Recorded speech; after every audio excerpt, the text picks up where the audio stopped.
दोस्तों, एक सीधा साधा लड़का कुछ पैसे कमाने के लिए जाता है। दिल्ली की भीड़ में वो सुकून ढूंढने लगता है। एक फ्लैट वो किराए पर लेता है, लेकिन उसे पता नहीं था कि एक छोटा सा किराए का फ्लैट उसकी जिंदगी का बहुत बड़ा मोड़ बन जाएगा, क्योंकि जो मकान मालिक था उन्हीं की बेटी उससे प्यार कर बैठती है, उससे दिल दे बैठती है। दोस्तों, बहुत ही रोचक, बहुत ही इंटरेस्टिंग कहानी है। आइए जानते हैं पूरी कहानी इस वीडियो में।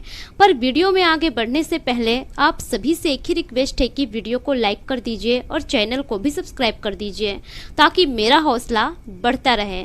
दोस्तों, मेरा नाम है तबस्सुम खातून और आप सभी का मेरे चैनल पर स्वागत है। दोस्तों, आज की कहानी है दिल्ली की। दिल्ली में ही एक सीधा साधा गांव का लड़का काम करने के लिए जाता है, जिसका नाम होता है मनोज। मनोज वहां पर जाकर एक मैकेनिक के तौर पर काम करने लगता है, बहुत बड़े गैरेज में। उसको अच्छी खासी वहां पर उसकी सैलरी मिल रही थी। धीरे धीरे ऐसा ही समय गुजरता है। उसके पास बहुत बड़ी जिम्मेदारी थी उसकी छोटी बहन की, क्योंकि उसकी छोटी बहन जवान हो गई थी। घर में उसकी बूढ़ी माँ और उसकी बहन ही थी। उसके पिता की बहुत साल पहले ही मौत हो जाती है। पिता के मौत के बाद से ही मनोज पूरी घर की जिम्मेदारी को ले लेता है और उसी जिम्मेदारी के साथ वो दिल्ली जाता है काम करने के लिए। कुछ साल मन लगाकर वो काम करता है। उसके बाद पैसे इकट्ठे करके वो अपने घर जाता है, अपनी बहन के लिए एक अच्छा सा लड़का ढूंढता है और बड़े ही धूमधाम से अपनी बहन की शादी करवाता है। शादी करवाने के बाद जो बड़ी जिम्मेदारी थी उससे वो मुक्त हो जाता है। बहन की शादी करने के बाद मनोज और 1 महीने अपने घर पर ही रुक जाता है अपनी माँ के साथ, और अपनी माँ से कहता है कि माँ, अब तुम फिक्र मत करो, दोबारा जब मैं कमा कर आऊँगा तो तुम्हारे लिए एक अच्छा सा घर बनाऊंगा और सारी सुख सुविधाएं घर में रखूंगा, ताकि तुम्हें किसी भी चीज़ की दिक्कत ना हो। इसी तरह से अपनी माँ से वादा करता है। उसके 1 महीने के बाद ही वो दोबारा चला जाता है दिल्ली काम करने के लिए। फिर से अपने काम को वो मन लगा कर करने लगता है। दिन रात कड़ी मेहनत करता, ओवर टाइम काम करता। अब इसी तरह से और 6 महीने का वक्त गुजर जाता है। हालांकि मनोज दिल्ली में एक झुग्गी झोपड़ी जैसे इलाके में रहता था। 6 महीने और कैसे भी वहां पर गुजारता है। उसके बाद जब उसके पास कुछ पैसे आ जाते हैं एक्स्ट्रा, तब जाकर मनोज सोचता है कि इस तरह से कैसे अपनी जिंदगी गुजारूंगा। यहाँ पर भीड़ भाड़ शोर शराबा बहुत है, गंदगी यहाँ पर बहुत है, लोगों की भीड़ इतनी रहती है कि सुकून से नींद भी नहीं आती है। ऐसा करता हूँ कि किराए का एक अच्छा सा फ्लैट ले लेता हूँ और वहीं पर सुकून से रहूंगा। अब इसी चक्कर में मनोज एक किराए का फ्लैट ढूंढने लगता है। उसके दोस्तों से पता चलता है एक किराए का फ्लैट।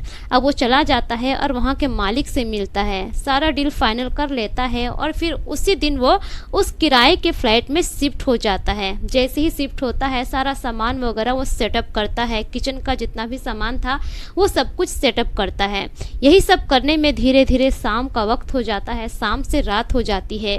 अब मनोज अपने लिए कुछ सब्जी बनाता है और गरम गरम रोटी बनाता है और फिर आराम से खाता है। खाने के तुरंत बाद ही वो चला जाता है, बिस्तर पर लेट जाता है। रात के लगभग 10 बज चुके थे। अब अचानक से पहले ही दिन रात के 10 बजे दरवाजे पर किसी की दस्तक होती है। बाहर से कोई दरवाजा खटखटाता है। मनोज हैरान हो जाता है कि इतनी रात को कौन आ गया। ज्यादा उसका दोस्त यार भी नहीं था और नए फ्लैट में वो शिफ्ट हुआ था, किसी को पता नहीं था। उसका एक दोस्त था, सिर्फ उसी को पता था। वो हैरान हो जाता है, डरते हुए जाता है और दरवाजा खोलता है।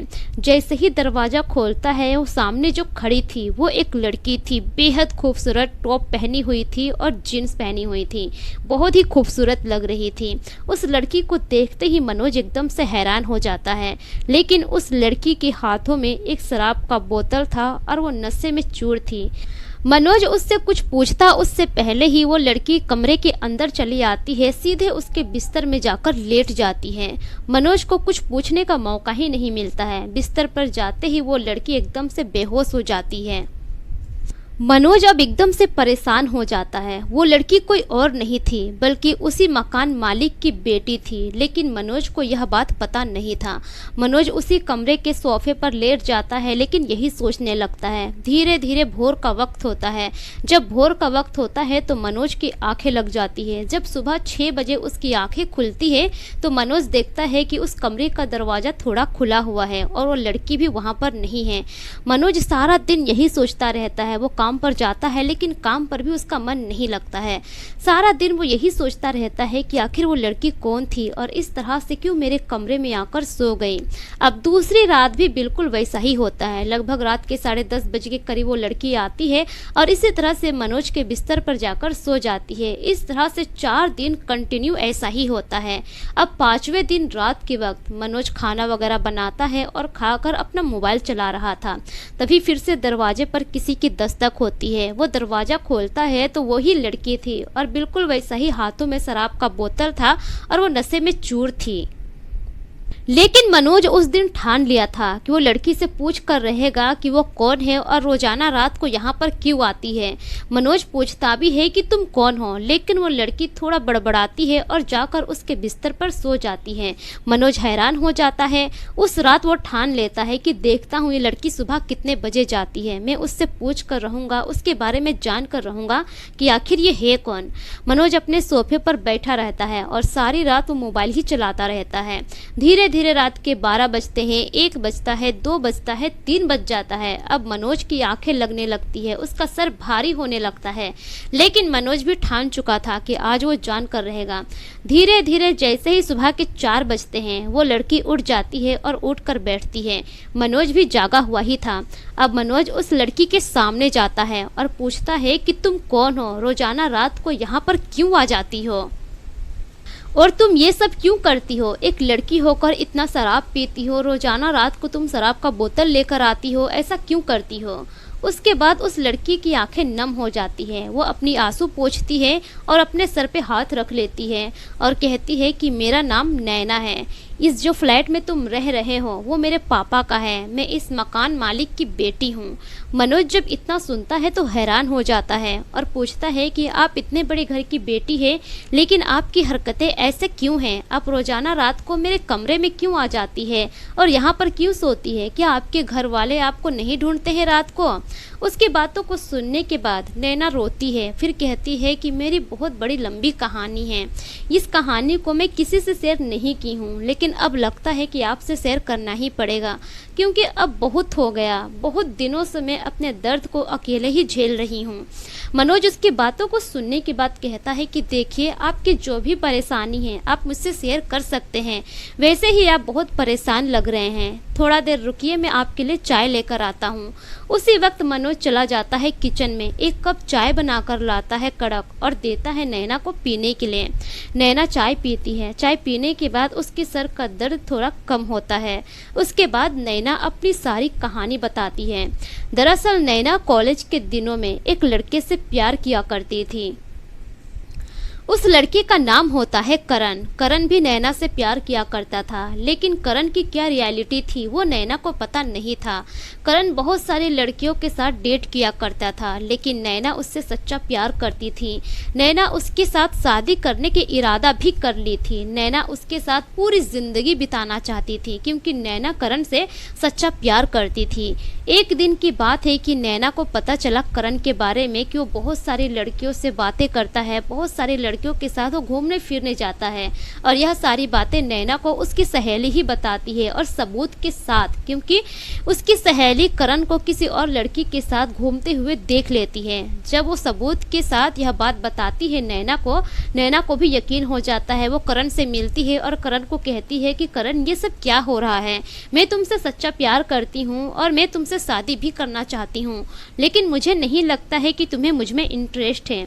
अब जो करण था वो नैना से कहता है कि देखो, मैं तो ऐसा ही हूँ, अगर तुम्हें मेरे साथ रहना है तो तुम रह सकती हो, वरना तुम जा सकती हो। इस बात से नैना को बहुत बुरा लगता है। उसी दिन से करण से बातें करना वो छोड़ देती है, लेकिन धीरे धीरे करके उसे शराब की लत लग जाती है। एक दिन जाकर वो एक बार में शराब पीती है, उसी दिन से उसे शराब की लत लग जाती है। एक दिन 2 बजे रात को नैना अपने घर आती है शराब पीकर। उसके पापा दरवाजा खोलते हैं और नैना को देख लेते हैं शराब की हालत में। नैना के पापा उसकी पढ़ाई छुड़वा देते हैं और उसका घर से निकलना मुश्किल कर देते हैं, लेकिन उसके बावजूद भी नैना चोरी छुपे अपने घर से निकलती रात को और जाकर बाहर शराब पीती। शराब पीकर आकर जिस कमरे में मनोज रहता था उस कमरे में पहले कोई किराएदार नहीं था, वह उसी कमरे में आकर सो जाया करती थी। जब यह सारी बातें मनोज सुनता है तो मनोज को भी बहुत अफसोस होता है। मनोज कहता है कि नैना, ये कोई तरीका नहीं है किसी के प्यार को भुलाने का। मैं मानता हूँ कि तुम उससे सच्चा प्यार करती थी, लेकिन ये क्या तरीका है कि तुम उसके प्यार में पूरी तरह से नशेड़ी बन जाओ, दिन रात शराब में डूबी रहो। लेकिन तुम इस कमरे में अचानक से क्यों आ गए? जब तुम देखी कि यहाँ पर मैं हूँ, मैंने दरवाज़ा खोला, तो तुम्हें कमरे में नहीं आना चाहिए था। नैना कहती है कि मैं रोजाना इसी कमरे में आकर सो जाया करती थी। मुझे पता नहीं था कि पापा ने इस कमरे को किराए पर दे दिया है। जब पहली बार तुम दरवाज़ा खोले और मैं तुम्हें देखी, तुमने मुझसे कुछ नहीं कहा, नहीं टोका, तो मैं सोची कि शायद तुम्हें कोई एतराज़ नहीं है मेरे यहाँ आने से, इसी वजह से मैं रोज़ाना यहाँ पर आने लगी। अब जो मनोज था वो कहता है कि ठीक है नैना, मुझे कोई एतराज़ नहीं है, लेकिन एक वादा करो कि तुम आज के बाद शराब नहीं पियोगी। मैं तुम्हारा अच्छा दोस्त बन सकता हूँ। दोस्ती के नाते मैं तुमसे कह रहा हूँ कि आज के बाद तुम शराब पीना छोड़ दो। उस दिन नैना को मनोज से बात करके बहुत अच्छा लगता है। धीरे धीरे लगभग सुबह के 6 बज जाते हैं। नैना चली जाती है अपने घर में, लेकिन उसके बाद रोजाना रात को 10:30 बजे नैना आ जाया करती मनोज के कमरे में और मनोज से कहती कि एक कप चाय मिलेगा क्या। मनोज को भी पता था कि अब नैना रोजाना उसके कमरे में आएगी, इस वजह से उसने अब 2 लोगों का खाना बनाना शुरू कर दिया था। वो खुद के लिए भी रात का खाना बनाता और नैना के लिए भी बनाता। धीरे धीरे ऐसा ही समय गुजरता है। उन दोनों की दोस्ती को लगभग 1 से 2 महीने का वक्त गुजर जाता है। धीरे धीरे अब नैना को मनोज अच्छा लगने लगता है, क्योंकि मनोज का जो व्यवहार था, उसके जो संस्कार थे, वो उसके बहुत अच्छे संस्कार थे। क्योंकि मनोज लड़कियों से बहुत ही इज्जत और रिस्पेक्ट से बात किया करता था। नैना को हमेशा अच्छी अच्छी बातें बोलता और अच्छी अच्छी बातें सिखाता और कहता कि नैना, तुम एक लड़की हो, अगर तुम्हारी कभी शादी होगी, किसी के घर में जाओगी और इस तरह से तुम वहाँ भी शराबी बनी रहोगी, तो तुम्हारे पापा की इज्जत चली जाएगी, तुम्हारी वहाँ पर बहुत बदनामी होगी, तुम्हारे ससुराल वालों की भी बहुत बदनामी होगी। और सोचो तुम, जिस आदमी से तुम्हारी शादी होगी उसका क्या होगा। यह सारी बातें मनोज हमेशा नैना को सिखाता। धीरे धीरे करके नैना उससे प्यार करने लगती है। एक दिन की बात है कि मनोज का छुट्टी था, वो जाता है घूमने के लिए। नैना भी उसके साथ चली जाती है एक पार्क में। अब उस पार्क में दोनों देखते हैं कि एक लड़का घुटनों पे बैठकर अपनी गर्लफ्रेंड को प्रपोज कर रहा है। उसे देखने के बाद अब नैना के भी मन में यह विचार आता है कि मनोज को प्रपोज कर देना चाहिए। नैना उसी पार्क में मनोज से कहती है कि मनोज, मैं तुमसे प्यार करने लगी हूँ, शायद तुमसे अच्छा लड़का मुझे मिल ही नहीं सकता। इस बात को सुनने के बाद मनोज कहता है कि नैना, तुम्हारा दिमाग तो ठीक है, तुम एक मकान मालिक की बेटी हो, तुम्हारी हैसियत और मेरी हैसियत में ज़मीन आसमान का फ़र्क है। मैं तुम्हें वो सारी सुख सुविधाएं कभी नहीं दे सकता हूँ जो तुम्हारे पापा के घर में तुम्हें मिलती है, ऐसा कभी नहीं हो सकता। नैना कहती है कि देखो, हैसियत से कुछ नहीं होता है, इंसान की सोच मिलनी चाहिए। तुम बहुत अच्छे लड़के हो और तुमसे अच्छा लड़का शायद मुझे कभी मिल नहीं सकता। मनोज कहता है कि ठीक है, तुम तो मुझसे प्यार करती हो, लेकिन तुम्हारे पापा इस रिश्ते के लिए शायद कभी राजी नहीं होंगे, क्योंकि उन्हें अच्छे से मेरी हैसियत पता है। नैना कहती है कि यह सब तुम मुझ पे छोड़ दो, मैं अपने पापा से बात करूंगी। वहाँ दोनों घूमते हैं पार्क में, खाते पीते हैं, फिर घर चले जाते हैं। उसके अगले ही दिन नैना अपने पापा से कहती है कि पापा, मैं एक लड़के से प्यार करती हूँ और उस लड़के से शादी करना चाहती हूँ। उसके पापा पूछते हैं कि वो लड़का है कौन। उसके बाद नैना कहती है कि हमारे घर में जो किराएदार है मनोज, वही है।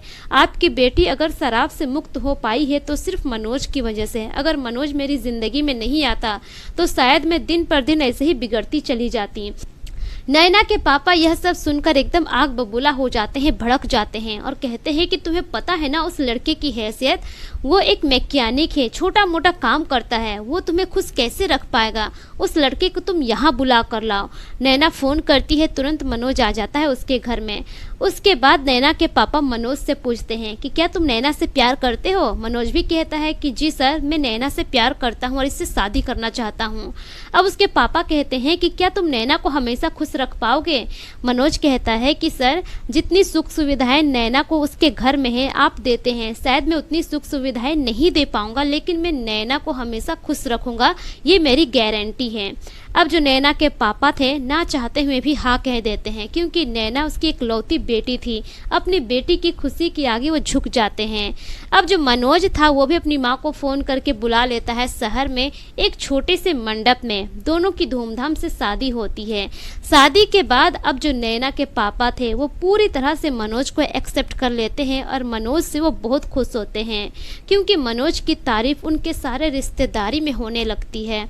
अब जो नैना के पापा थे, जिस फ्लैट में मनोज रहा करता था, वो फ्लैट नैना को और मनोज को गिफ्ट कर देते हैं और कहते हैं कि बेटा ये कोई मैं तुम्हें दहेज नहीं दे रहा हूँ, बल्कि तुम्हारी ईमानदारी का ये गिफ्ट है। तुम मेरी बेटी को हमेशा खुश रखना। मनोज बहुत खुश होता है और अपने ससुर से वादा करता है कि सर आप टेंशन मत लीजिए, नैना मेरे पास बिल्कुल सेफ है और हमेशा मैं इसे खुश रखूँगा। उसके बाद मनोज अपनी माँ और अपनी पत्नी नैना के साथ दिल्ली में ही शिफ्ट हो जाता है। उसी फ्लैट में हंसी खुशी जिंदगी गुजारने लगता है। धीरे धीरे करके मनोज तरक्की करने लगता है। पहले वो किसी की दुकान में काम किया करता था मजदूरी के तौर पर, लेकिन 2-3 साल के बाद वो खुद का अपना एक दुकान खोल लेता है और आज उसकी दुकान अच्छी खासी चल रही है। उसकी पत्नी और उसकी माँ सभी लोग बहुत खुश है। तो दोस्तों ये थी एक गरीब लड़के मनोज की कहानी। यह कहानी आप लोगों को कैसी लगी अपने अपनी राय कमेंट सेक्शन में ज़रूर दीजिए, और ज़रा भी अच्छी लगी तो अपने दोस्तों और रिश्तेदारों के साथ ज़रूर शेयर कीजिए। दोस्तों यह एक सच्ची घटना से प्रेरित काल्पनिक कहानी है। इस कहानी में सभी पात्र के नाम बदल दिए गए हैं। मेरा मकसद किसी के भी भावनाओं को ठेस पहुंचाना नहीं है, बल्कि मेरा मकसद आप सभी को सतर्क करना है, जागरूक करना है, ताकि आप अपना और अपने फैमिली का ख्याल रख सकें। मेरे पिछले वीडियोस में जितने भी लोग कमेंट किए हैं उनके नाम कुछ इस प्रकार से हैं। असलम साद गोपालगंज बिहार से, मुकेश कुमार रजक कोटला नई दिल्ली से, संजय बहादुरगढ़ हरियाणा से, अबू सैफ अंसारी कुवैत से, आयूब अंसारी यूपी से, शिवनंदन सिंह। दोस्तों अगर आप लोग भी अपना नाम मेरी वीडियोस में सुनना चाहते हैं तो अपना नाम और अपने राज्य का नाम कमेंट सेक्शन में ज़रूर लिखें, ताकि मैं अपनी अगली वीडियो में आप सभी का नाम ले सकूं। मिलेंगे फिर एक नई कहानी के साथ, तब तक के लिए शुक्रिया। जय हिंद।